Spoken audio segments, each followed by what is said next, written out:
லட்சம் விவசாயிகளை திரட்டி போய் அணையை உடைக்கிறதுங்கிற முடிவு வரும். இது அலட்சியமா பேசுறாரு. அவர் முதலமைச்சர் பதவியில இருந்தே நிற்கக்கூடிய ஒரு அதிகாரம் ஒரு செங்கல் கூட எடுத்து வைக்க எங்க உயிரே போனாலும் நாங்க அதை.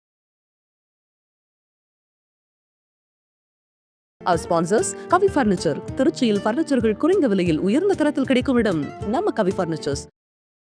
அதாவது உங்களோட நோக்கம் என்னன்னா விவசாயிகளை அழிச்சு பல நமைக்கு சோமாடியா மாதிரி எங்களை இது பண்ணி 12,000 கோடி 15,000 கோடி வர வேண்டிய இடத்துல ஒரு 2044 கோடி இது மாதிரி ஒரு துரோகம் செஞ்ச தாவேக அரசை கண்டித்து ஒரு மாநிலத்துக்கு சப்போர்ட்டாகவும் இன்னொரு மாநிலத்துக்கு தாமும் எங்களை விவசாய தொழிலை விட்டு வெளியேற்றணுங்கிற ஒரு நோக்கத்தில் இருக்காங்களா. இரு மாநிலங்களுக்கு எல்லாம் கலவர சூழ்நிலை உருவாகும். நீங்க எங்களுக்கு அந்த மானிய திட்டங்களை கூட கொடுக்க வேணாம்.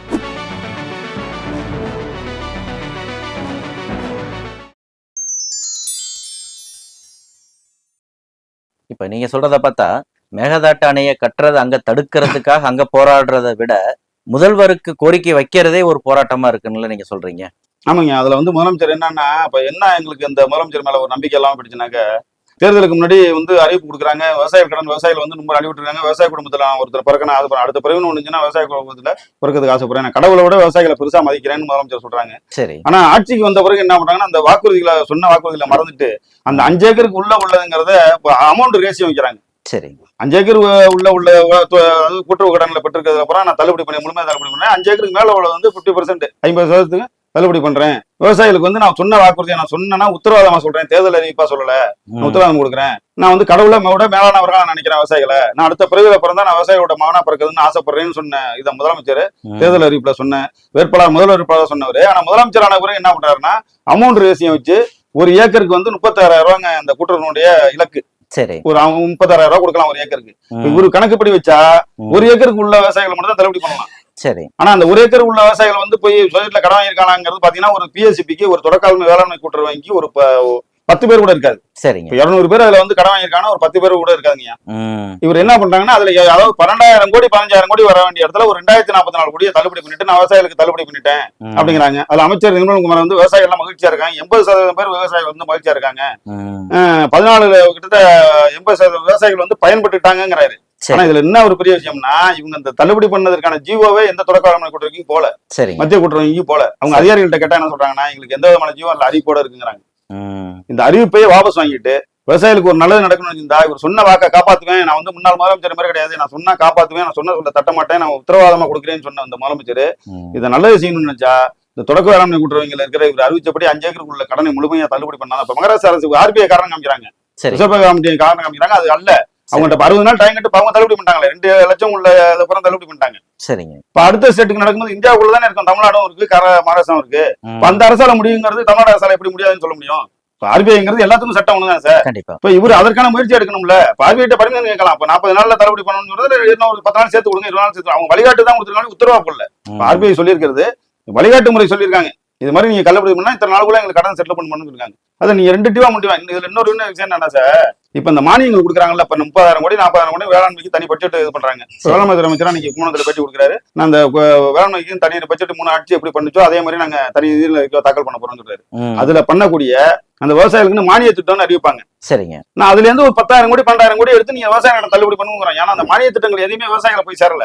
சரி. அந்தந்த ஆளுங்கட்சியை சேர்ந்த பிரதிநிதிகள் தான் சம்பாதிச்சிட்டு இருந்தது. அதுல அந்த சலுகை அப்புறம் அவங்க தான் வாங்கிட்டு இருந்தாங்க.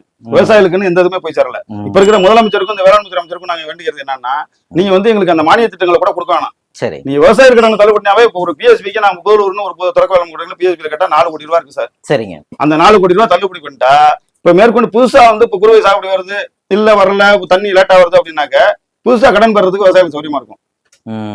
புதுசா கடன் பெறதுக்கு அந்த விவசாயிகள் ஒரு புத்துணர்ச்சியா வர்றதுக்கு நல்லா இருக்கும். ஏன்னா தொடர்ந்து நாங்க இயற்கை சீற்றனால சார் ஒவ்வொரு புயல்னாலையும் மழையினாலையும் பாதிக்கப்பட்டிருக்கோம். அதுலதான் கொடுத்துருக்காங்களா அந்த புயல்னால பாதிக்கப்பட்ட நிவாரணம் கொடுத்துருக்காங்களா? இல்ல. நாங்க பயிர் காப்பீடு கட்டின பணமும் எங்களுக்கு திரும்ப பெறல. தொடர்ந்து வஞ்சிக்கப்படுறது விவசாயிகள் தான். ஆனா சில பேர் என்ன நினைக்கிறாங்கன்னா என்ன விவசாயிகள் கடனை தள்ளுபடி சொல்றாங்க, விளைஞ்சிட்டு தானே இருக்குங்கிறாங்க. அது அல்ல. ஏக்கருக்கு உங்களுக்கு மாவுக்கு 6 மூட்டை அர்த்தவங்களும் இருக்காங்க, ஏக்கருக்கு 18 மூட்டை அர்த்தவங்களும் இருக்காங்க, ஏக்கருக்கு 15 மூட்டை அர்த்தவங்களும், ஏக்கருக்கு 30 மூட்டை அர்த்தவங்களும் இருக்காங்க.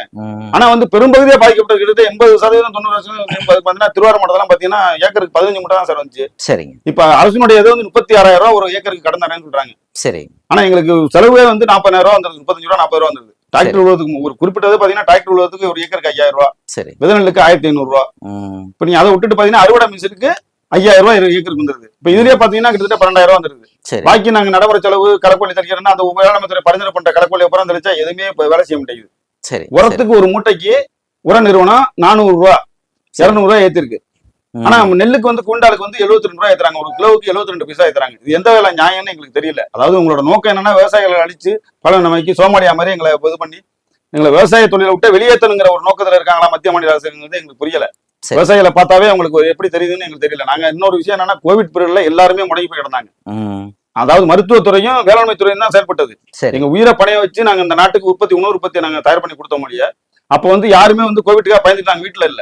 இன்னைக்கு காய்கறி சாப்பிட்டாதான் அந்த கோவிட் வந்து நம்மளை தாக்கான்னு சொல்லி காய்கறியை வாங்கி சாப்பிட்டாங்க, பழங்கள் வாங்கி சாப்பிட்டாங்க. எல்லாமே உணவு உற்பத்தியில விவசாயிகள் தான் முன்னேறப்பட்டோம். நாங்க உயிரை பத்தி கவலைப்படல.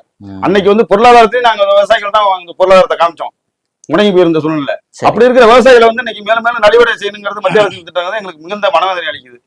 இதுல வந்து இந்த மேகதாட்டு விஷயத்திலையும் மத்திய அரசும் மோடி அரசாங்கமும் இதுல வந்து அவங்களுக்கு பர்மிஷன் கொடுக்க கூடாது. திட்டறிக்கை தயார் பண்ணி கொடுத்தாலும் கர்நாடக ஆனா ஒரு மாநிலத்துக்கு சப்போர்ட்டாகவும் இன்னொரு மாநிலத்துக்கு தாமோ இதுல வந்து பிரச்சனையை தூண்டுதல் விதமா ஏதாவது பண்ணினாங்கன்னா இது மிகப்பெரிய விவசாயிகள் மத்தியில ஒரு கொந்தளிப்பு உருவாக்கி இரு மாநிலங்களுக்கு கலவர சூழ்நிலை உருவாக்குங்கிறத நாங்க கேட்டுக்கிறோம். இது முதலமைச்சர் உடனடியா இதுல தலையிட்டு அந்த 9 டிஎம்சி கர்நாடகத்துல இருந்து நம்ம பெற வேண்டிய தனியை கேட்டு பெற்றுட்டா ஜூன் 20க்குள்ளே தண்ணி திறந்தா கூட குறுவை சாகுபடியே கொஞ்சம் லேட்டா வரது ஒன்றும் தப்பு கிடையாது. சரி, ஒரு 10 நாள் பின்னாடி இது பண்ணிக்கலாம்.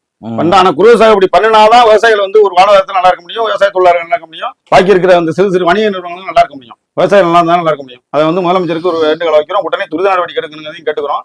இந்த விவசாய கடன் சொன்னபடி தள்ளுபடி பண்ணலாம்னா தொடர்ந்து போராட்டங்கள் நடத்தணும் முடிவு பண்ணிருப்பாங்க. சரி, இந்த முதலமைச்சர் அறிவிச்சபடி இந்த விவசாய கடன் தள்ளுபடி பண்ணலாம். அவர் அறிவிச்சபடி நாங்க மேற்கொண்டு எதுவுமே கேட்கல. அவர் அறிவிச்சபடி தள்ளுபடி பண்ணலாம்.